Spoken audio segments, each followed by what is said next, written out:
Bon matin, l'Église de 23 heures. Bien content d'être ici avec vous. Bien content de vous avoir ici avec moi, avec nous. Donc, oui, merci, j'aime ça. J'aime ça. Donc, hey, un autre dimanche ensemble. Une autre occasion de venir ensemble, entendre ce que Dieu a à nous dire et de vivre ensemble en communauté. On poursuit avec la série « Ce Jésus m'est connu ». C'est une série sur l'Évangile de Marc. C'est la 6e semaine. À la fin de mon message aujourd'hui, je vais avoir dit la moitié de tout ce que j'ai à dire là-dessus. On va avoir fait la moitié, juste la moitié, hein? Soit c'est long ou vous trouvez ça court, je ne sais pas. Vous me direz comment vous trouvez ça. Mais moi, je suis bien content de l'étude et de tout ce que je découvre sur ce grand Jésus à travers l'Évangile de Marc. On est-tu prêt? Je pense que je suis prêt. Oh non, je ne suis pas prêt. Je n'ai pas avancé quelque chose sur mon... Et je suis l'homme le plus heureux au monde, le matin. J'ai 2 iPads en même temps. En tout cas. Oh boy. Et là, je viens de tout mélanger, toute la patente. Là. Ça va pas bien. Bon. Donc, ce matin, on va parler de qui suis-je? C'est une question intéressante, cette question d'identité. Dans certains cas, c'est intéressant de voir comment on peut donner beaucoup d'attention à certains gens juste à cause de qui ils sont, comparé à bien d'autres qu'on s'en fout un peu à cause de qui ils sont, qui c'est. Et j'ai une première chose, je ne sais pas si vous avez vu le film, hein, The Force Awakens, La Force s'éveille, je ne sais pas, La Force Awakens, maintenant en anglais c'est bien mieux. J'ai été le voir 2 fois plus qu'aucune. Ça a été absolument magnifique, mais j'ai été étonné de voir et d'entendre et impressionné. Quand on me dit qu'il y a un caméo bien spécial de quelqu'un, est-ce que vous savez c'est qui notre Stormtrooper préféré ici à gauche? C'est lui que la madame elle découvre ses forces spéciales de pouvoir, puis elle suggère des choses dans sa tête, puis spoiler, ouais, c'est pas ceux qui l'ont pas vu, spoiler, mais c'est notre ami Daniel Craig, hein? C'est James Bond lui-même qui découvre l'univers de Star Wars, mais c'est spécial pour moi, j'ai pensé que c'est vraiment cool, Daniel Craig était le Stormtrooper, on n'avait aucune idée c'était lui, il ne paierait pas du tout, ça aurait pu être n'importe quel autre acteur qui faisait ce qu'il lui faisait. Ça aurait pu être Julien, mon comédien préféré, il me fait rire. Même pas là pour entendre les fleurs que je lui lance, mais je trouve ça quand même particulier de penser toute cette attention-là qu'on peut donner à quelqu'un. Il y avait des centaines de Stormtroopers dans le film, puis moi, je me fous de tous les autres, là. Ça ne m'intéresse pas de savoir c'est qui, mais tout d'un coup, parce que c'est Daniel Craig, on est intéressé. Mais pour Jésus, ta position, ton idée, ta conception de qui il est primordial. C'est au centre de ce que Jésus voulait nous communiquer par sa vie. Et c'est le centre même de l'Évangile de Marc. Ça, en passant, cette image-là, vous êtes surpris de voir ça que je parle de Jésus, hein? C'est un anthropologue forensic anthropologist, en tout cas, qui étudie des restes, des os, des affaires. Puis ça a l'air qu'ils ont construit, c'est ça qu'un juif du temps de Jésus, moyen, aurait eu de l'air. Il n'y a pas de cheveux longs, il n'y a pas une barbe longue, ils portent, ça a l'air pas des longues robes blanches, puis ils n'ont pas des yeux bleus, surtout comme des films de Jésus, ils ont toujours. Et Jésus était un juif, il avait l'air de ça. Mais pour Jésus, qui il était le centre même de son message. C'était ce qui était le plus important pour lui. Ce que nous autres, on capte, qu'on comprenne et qu'on croit plus sur qui il est que sur tout le reste. Et c'est ça qu'on va voir dans notre texte ici. Le texte nous dit en Marc 8, si vous voulez suivre, c'est en Marc 8, verset 27, on parle là, Marc 8, 27, mais ça va être à l'écran si vous voulez suivre là aussi. OK. Jésus part avec ses disciples vers les villages voisins de Césarée de Philippe. Césarée de Philippe, c'est un peu dans le nord du pays, où Jésus voyageait. Il y a Jérusalem qui était dans le sud, où les événements vont se passer dans les prochaines semaines. Mais là, il est dans le nord du pays, proche du lac de Galilée, puis la ville de Césarée de Philippe. Puis il est dans ce coin-là. Puis sur le chemin, pendant qu'il voyage avec ses disciples, il demande à ses disciples, pour les gens, qui suis-je? Jésus voulait savoir qu'est-ce que les gens pensaient ou disaient de lui quand lui n'était pas là. Donc, les disciples lui répondent, les uns disent que tu es Jean-Baptiste. On a parlé de comment Jean-Baptiste s'est fait tuer par le roi Hérode, il est décapité. Là. Et que même le roi Hérode croyait cette même chose, que peut-être c'était Jean-Baptiste ressuscité des morts. D'autres disent que tu es Élie. Élie, c'est un grand prophète de l'ancienne époque, des années avant, qui avait amené un peu d'ordre dans le royaume, dans Israël, qui même avait été enlevé par Dieu et qui devait venir avant que le Messie vienne. D'autres encore disent que tu es l'un des prophètes. Jésus n'est pas fini. Jésus leur demande, mais vous, qu'est-ce que vous dites? Qui suis-je? C'est intéressant de voir pour la religion chrétienne comment que Jésus est vraiment au centre de ça. Si on imagine les musulmans, pour qui il y a le grand prophète Mohammed. Mohammed, c'est un grand prophète, c'est un personnage très, très important dans la religion. Il faut lui respecter en tant que prophète. Mais en principe, pour l'islam, c'est concevable que Mohammed n'existe pas, qu'il n'est jamais venu, puis Allah sera encore Allah. La voie du salut sera encore la voie du salut. La vérité reste la vérité, peu importe l'existence de Mohammed. Dieu est Dieu, peu importe Mohammed. Son identité, c'est important pour les musulmans, très, très, très important, mais ce n'est pas essentiel à la religion. C'est la même chose pour le bouddhisme. Le Bouddha, certes, il a existé, il a fait des enseignements, il a montré aux gens la voie, mais que Bouddha a existé ou non, pour les bouddhistes, ça ne change pas grand-chose. La bonne voie, c'est la bonne voie. Lui, il nous a juste aidés à la découvrir. Mais sa personne, son identité n'est pas intimement liée à la religion que lui a fondée. Mais, pour Jésus, c'est tout autre. Un christianisme sans Jésus, le christianisme devient juste un isme. On enlève le Christ, hein? En tout cas, joke plate de prof. Mais c'est étonnant.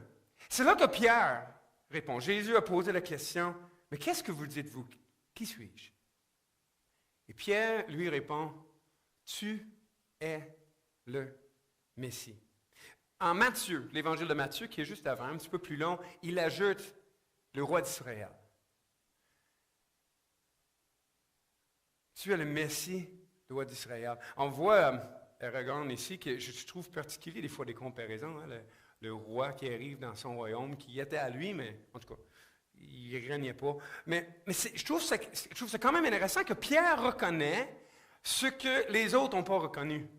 Les autres ont dit, Jean-Baptiste, il est Élie, il est un des prophètes, mais il n'osait pas aller jusqu'à proclamer Jésus le Messie. Mais Pierre, par exemple, il comprend quelque chose que les autres n'ont pas compris. Il comprend que Jésus, c'est le Messie, l'envoyé de Dieu. En fait, le mot Messie et Christ, c'est un mot araméen ou hébreu et un mot grec qui veut dire la même chose. Ça veut dire qu'ils ont été oints par l'huile. C'est une façon dans ce temps-là qu'on faisait pour établir quelqu'un dans une position de prophète, de prêtre ou de roi. C'était de les oindre avec de l'huile et c'est loin de Dieu. Donc, Pierre reconnaît Jésus comme étant celui envoyé par Dieu pour reprendre le royaume qui est notre univers. Pierre reconnaît que c'est en Jésus que Dieu envahit le monde pour reprendre le contrôle, pour restaurer toutes choses. Pierre y voit clair. C'est intéressant ensuite de voir comment que Jésus répond à ça. Pierre, il déclare que Jésus est ce que Jésus est. C'est le seul jusqu'ici l'avoir reconnu. Et comment que Jésus réagit à ça? C'est quand même un petit peu spécial. Jésus insiste pour ne pas être présenté de cette façon-là. Il commande sévèrement, il dit, « Ne dites rien à personne. » Pourquoi est-ce que Je me pose des questions souvent quand je lis la Bible. Hein. C'est nous aide à comprendre des fois qu'est-ce qui se passe, à se poser des questions. Mais pourquoi est-ce que Jésus, qui se présente en tant que Messie, qui fait des miracles pour prouver que c'est lui que Dieu a envoyé, pourquoi est-ce que lui, il demanderait ensuite, là, quelqu'un dit, finalement, quelqu'un me reconnaît pour qui je suis, là, tu vas te taire, par exemple. Tu ne vas rien dire à personne. Ça, ce n'est pas un message entre toi et moi. Chut. Je trouve ça quand même particulier. Pourquoi est-ce que ça serait comme ça? J'ai bien l'impression que pour les gens de l'époque qui voyaient Jésus aller, le concept de Messie, le concept du Christ, de ce oint de Dieu, était très, très mal compris.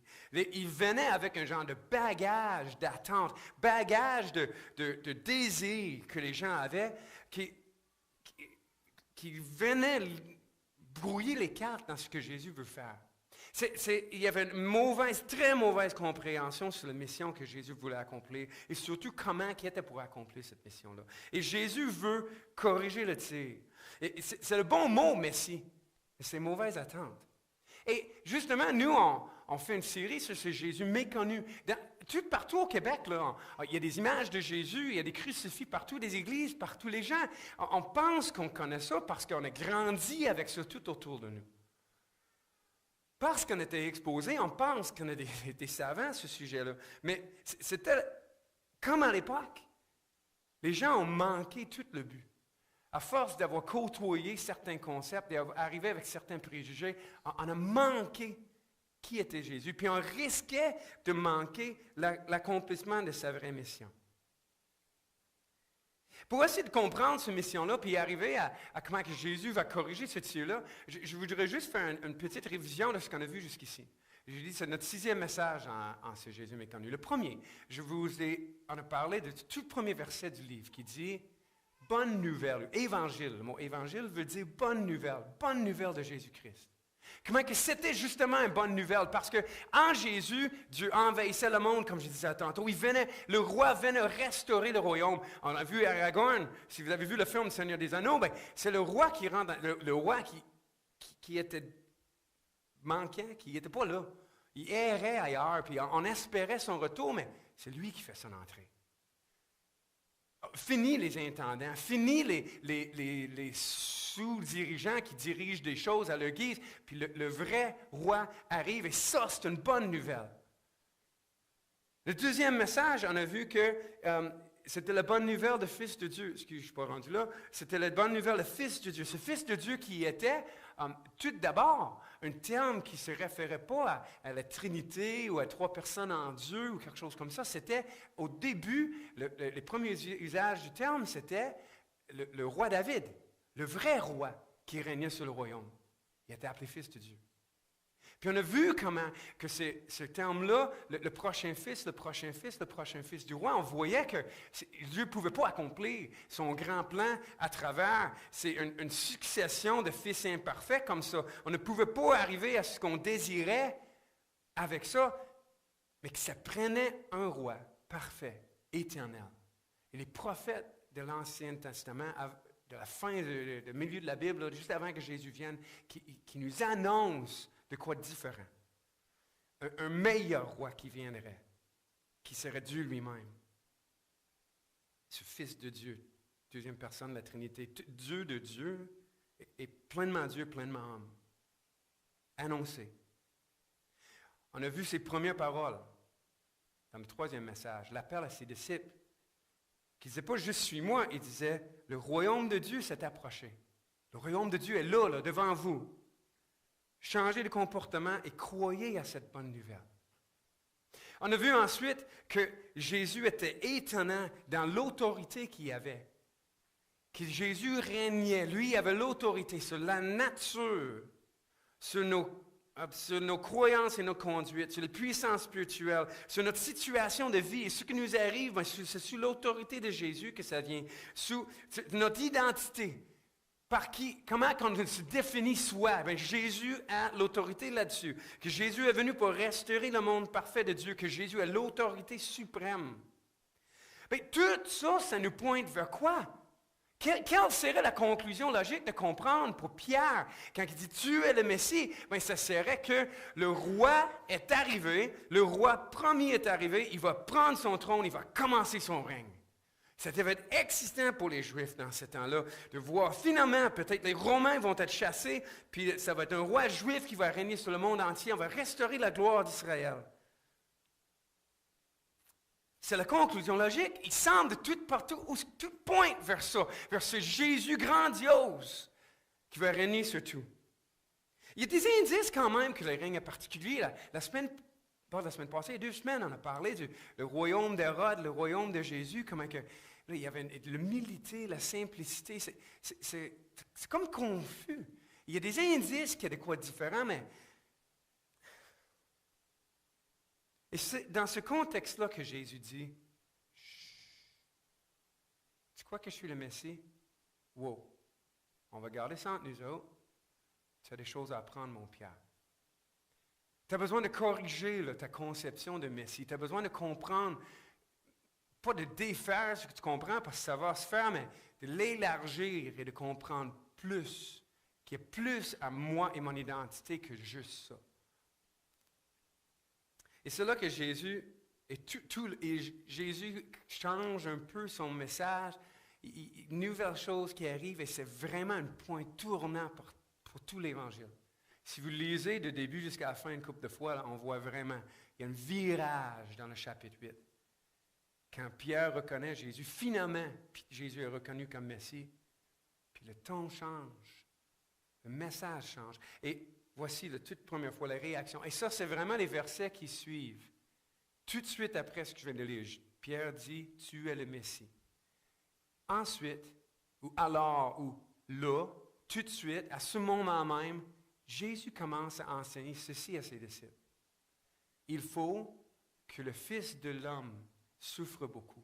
Le Fils de l'homme, c'est tout simplement un terme, ça vient d'un passage encore de l'Ancien Testament, dans le livre de Daniel, prophétique, où c'est comme un fils d'homme qui descend du ciel, qui est le Messie qui va régner. C'est un titre messianique là, pour se référer au Christ, à ce roi qui était pour venir.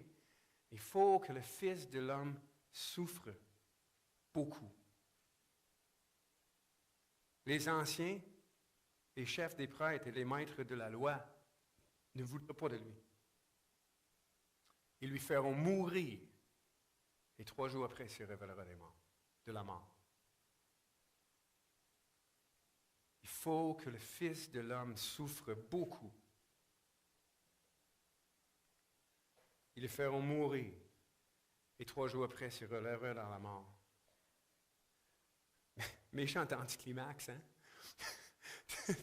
tout point, tout s'en va vers quelque part, puis on s'attend à ce que le roi ouvre les portes, puis rentre dans son règne, puis il dit, wow. Il faut que je souffre beaucoup. Je vais être rejeté jusqu'à la mort. Après ça, je vais ressusciter, puis on verra. C'est particulier, ce message-là. Et on comprend comment... je peux comprendre, moi, comment les gens de l'époque auraient pu manquer ça. Si on lit l'Ancien Testament, les histoires, on regarde les attentes des Juifs, on pense à ce peuple opprimé par les oppresseurs romains qui peinent à pratiquer leur religion. Il y a une certaine liberté, mais tant que ça ne dérange pas et ça ne dérange pas trop les Romains, ils voient comment les Romains imposent l'adoration de l'empereur partout ailleurs. Ils s'inquiètent pour leurs affaires. Puis je peux comprendre l'espoir de Messie qui va tout le sauver de ça. Mais c'est un anticlimax. Tout s'en va à quelque part, mais pas vers ça. Pas vers ça, pas vers Jésus. Le Messie mort sur une croix. Ça pointe certainement pas vers ça, ni à ce que les disciples doivent lui suivre. On voit que le roi est ici, son nom est Jésus, mais tout de suite on voit, ce n'est pas le genre de roi auquel on s'attend.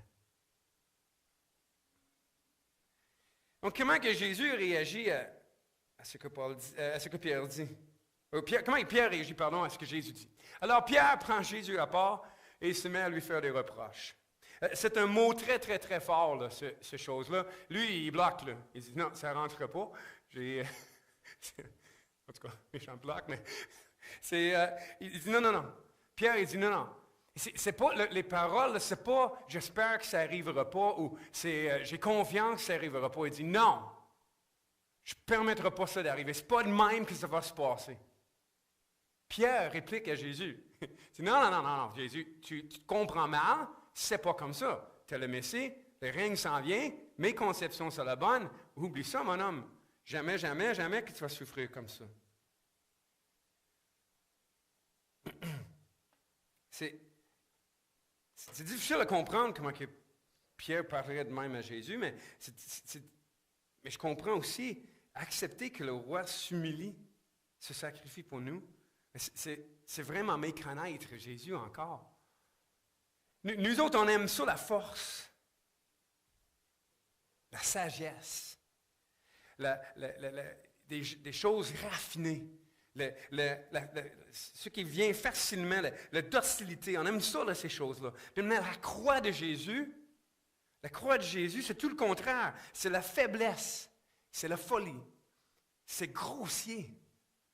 On voit des images, puis ça nous dégoûte même, puis le plus que ça reproche de la réalité, les souffrances que Jésus aura pu avoir, le plus que nous autres, on trouve, c'est quasiment, on essaie de nous choquer par ça, avec le sang, puis la chair, puis c'est dur à voir, on n'aime pas ça. C'est difficile, et c'est pas docile, c'est pas quelque chose qu'on peut contrôler, ça. On a l'impression que c'est hors de notre contrôle, c'est hors de notre influence, puis c'est dur pour nous d'accepter une telle chose. Mais, Jésus se retourne et regarde ses disciples. C'est Pierre qui parle, puis il regarde les disciples qui doivent aller les choses. Pierre l'a pris à part, mais il regarde tout le monde, puis il dit, regarde, je veux mettre ça clair. Il se fait des reproches après. Il lui dit, va-t'en, passe derrière moi, Satan. Il voit dans les paroles de Pierre une œuvre de Satan. C'est drôle à dire. Il y a 15 secondes, peut-être 2 minutes, quelques minutes, Jésus les enseigne, il va mourir entre les deux, mais il vient de dire, tu es le Messie, c'est toi le roi. Là, il vire de bord, puis il dit, non, Jésus ne sera pas de même. Puis Jésus est en train de dire, Satan. Tu traites de Satan, de celui qui s'oppose, de l'ennemi de Dieu. Tu ne penses pas comme Dieu, mais comme les hommes. Dieu a un autre plan. Dieu, il travaille sur un autre niveau. Il va complètement dans un autre sens. Ensuite, Jésus appelle la foule avec ses disciples. Puis il lui dit, si quelqu'un veut venir après moi, il ne doit plus penser à lui-même. Il ne doit plus penser comme un homme. Il faut penser comme Dieu. Il doit porter sa croix, comme moi je vais la porter, et me suivre. Et il y a un avertissement très, très solennel qui suit. Pour ceux qui voudraient être disciples de Jésus, de l'engagement que Jésus nous appelle à avoir, de ce changement de pensée, d'arrêter de penser comme les hommes avec la force, puis la sagesse, puis la finesse et la docilité de notre religion, nos croyances qui rentrent dans notre petite boîte. Il faut commencer à penser comme Dieu. Il faut commencer à aimer la faiblesse et la folie et ce qui pourrait être grossier ou difficile, ce qui est hors de notre contrôle. Et en effet, Jésus dit, c'est lui qui voudrait sauver sa vie, c'est lui qui voudrait rester à penser comme les hommes, la perdra. Mais c'est lui qui perdra sa vie à cause de moi et de la bonne nouvelle. Il la sauvera. Si une personne gagne toutes les richesses du monde, mais si elle perd sa vie ou son âme, à quoi cela lui sert-il? C'est humiliant pour nous d'avoir accepté la croix. C'est humiliant pour nous d'avoir accepté la croix. Pourquoi c'est si humiliant? Parce qu'il faut accepter ce sacrifice de Jésus, cette mort de Jésus. Il faut accepter que ça soit nécessaire. Souvent, on ne s'imagine pas si pire. Mais il faut arrêter de regarder la surface puis regarder plus profond. Il faut voir qu'est-ce qui est en dessous. Et nous sommes pires qu'on n'aurait jamais pu imaginer. C'est ça que la croix de Jésus, la mort de Jésus nous dit. Il nous dit que tous ces petits péchés mignons qu'on pourrait avoir, tous ces petits moments d'indépendance, toutes ces fois qu'on se lève le matin puis on vit pour soi plutôt que pour Dieu. Toutes les relations qu'on utilise à notre avantage plutôt qu'à l'avantage de Dieu. tous les dons, toute habilité, tout temps, tout argent, toute force, toute sagesse qu'on a, qu'on ne met pas au service du vrai roi. Right? C'est envers Dieu, c'est pas une affaire qui n'est pas si pire, c'est pas des erreurs, mais pas si graves. C'est pas de quoi que je mérite de me faire disputer, mais c'est quand même facile à pardonner. Face à Dieu, c'est un refus. Dieu nous a séduits. Il nous a séduits par toutes les bonnes choses qu'il voulait nous donner. Il nous a créés, il nous a placés dans un monde, il s'occupe de nous, il nous aime, il nous donne ce qu'on a de besoin. Et nous, on se tourne de bord puis on l'ignore. On refuse si souvent cet appel que Dieu peut faire envers nous de vivre avec lui.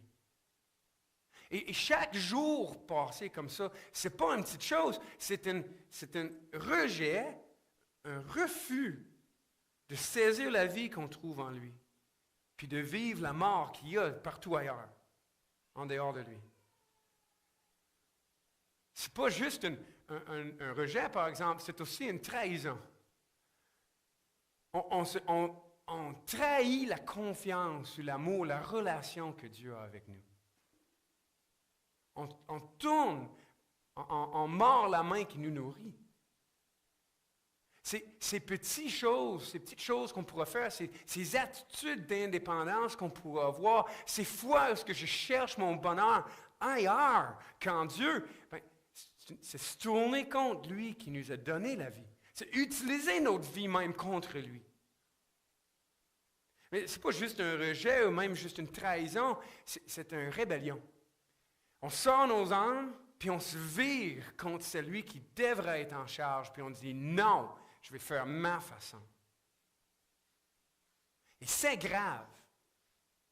Si Jésus a dû mourir, ce n'est pas parce qu'on n'a pas si pire finalement. C'est parce qu'on a pire qu'on n'aurait jamais pu imaginer. Puis juste la croix est à la mesure pour nous montrer les profondeurs du rejet, de la trahison, de rébellion qu'il y a en nous, qu'on choisit de vivre. Et c'est pour ça que notre réconciliation avec Dieu coûte beaucoup plus cher qu'on n'aurait jamais pu imaginer.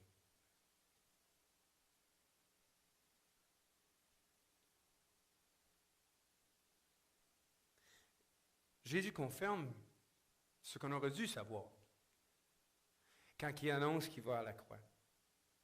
C'est que le Messie doit mourir pour racheter son peuple. Ces choses-là qui ont mérité la mort, il faut qu'il y ait une mort. Et seulement lui qui est parfait peut payer. Seulement lui qui est parfait peut prendre ce jugement-là à notre place. Peut prendre cette mort-là pour nous donner sa vie. Et quand on lit bien l'Ancien Testament, quand on voit bien comment que le Messie est annoncé, quand on le comprend, on peut voir que c'est là. Mais c'est ça qui rend le christianisme unique. J'ai une citation que j'ai trouvée, je n'ai pas écrit même où, c'est dommage. Mais c'est dit, le thème central de la rédemption, le rachat des hommes dans les Écritures, est que Dieu a pris l'initiative. Dieu a pris l'initiative pour agir en compassion en faveur de ceux qui sont impuissants de s'aider eux-mêmes. Le Nouveau Testament est clair. La rédemption divine inclut l'identification de Dieu avec l'humanité dans sa situation désespérée. Ça, c'est Jésus qui vient. L'identification de Dieu avec l'humanité dans notre situation désespérée. Et l'obtention de la libération de l'humanité par l'obéissance, les souffrances, la mort et la résurrection du Fils de Dieu incarné.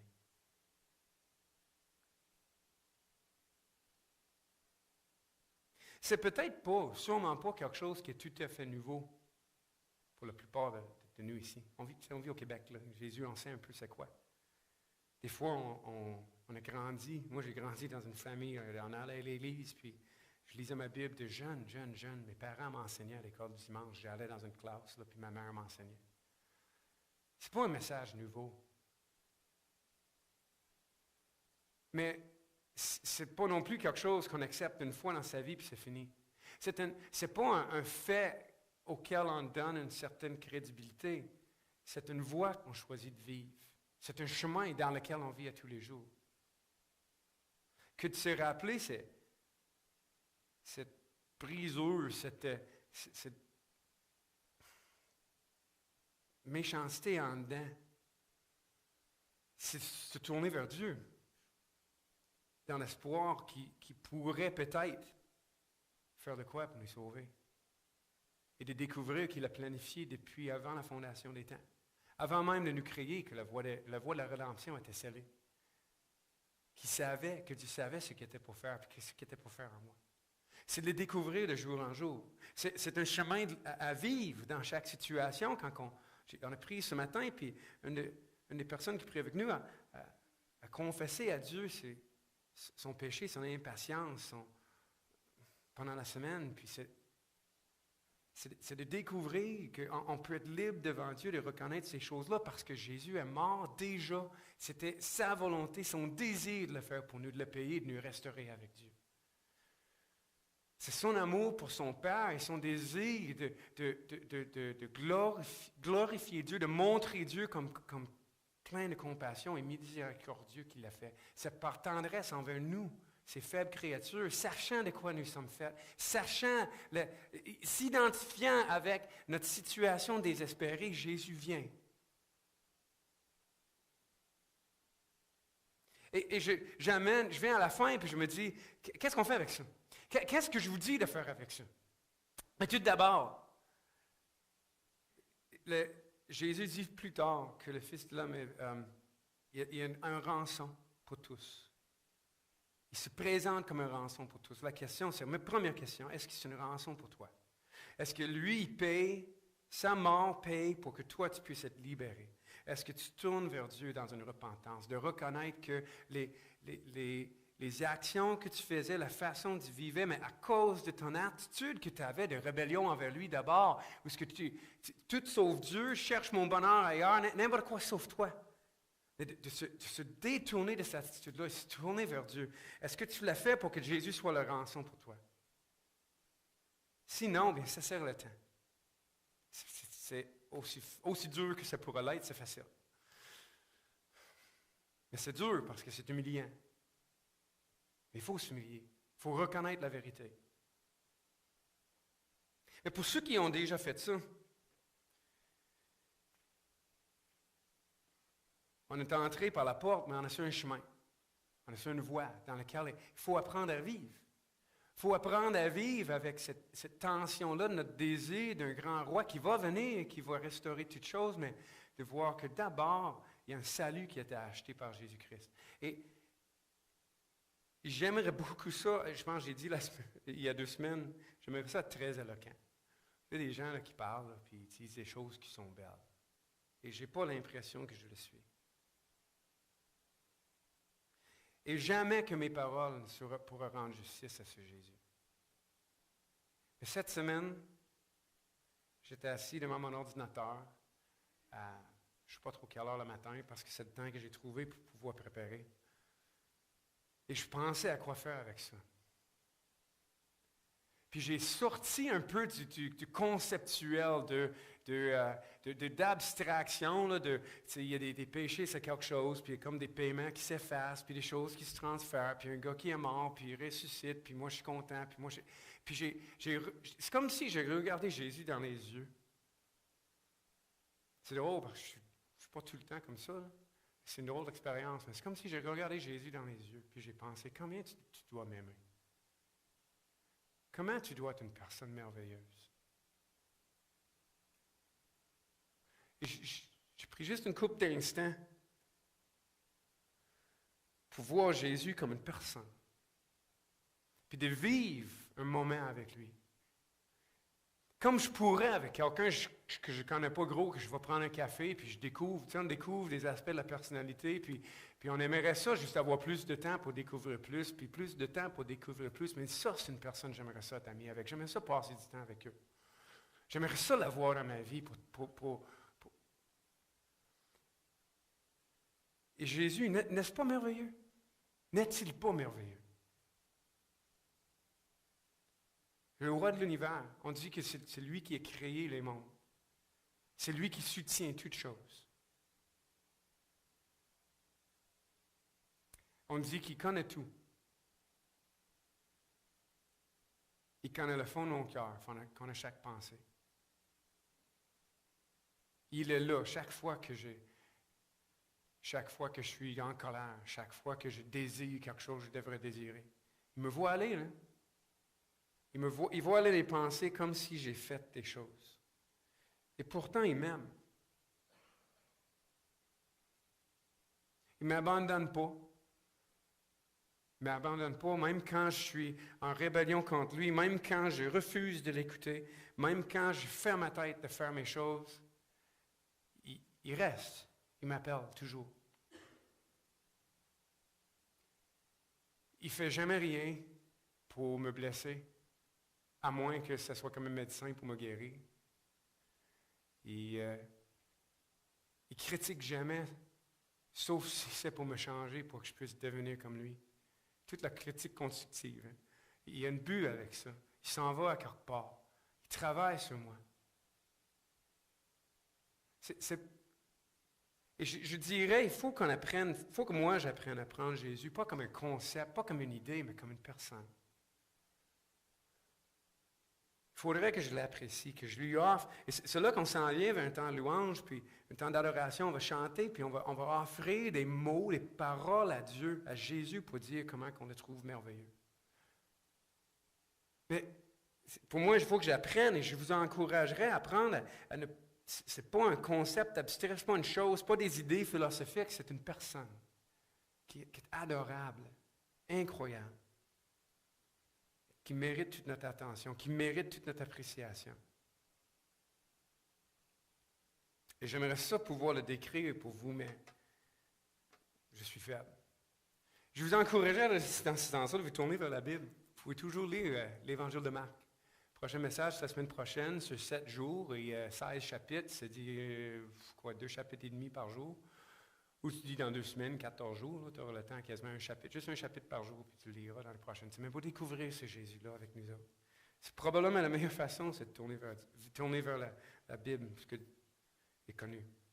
Mais j'aurais juste une dernière chose que je vais faire pour vous avant de partir. C'est que j'ai un chant à chanter pour vous autres. Et ça m'arrive des fois de composer. C'est rare que je dis au monde que je fais une de mes compositions, mais je vais le faire un matin pour vous autres. Ça m'arrive quand j'ai fait des messages, que j'essaye de composer quelque chose qui pourrait servir dans la série. Et finalement, c'est moi qui en tire le plus grand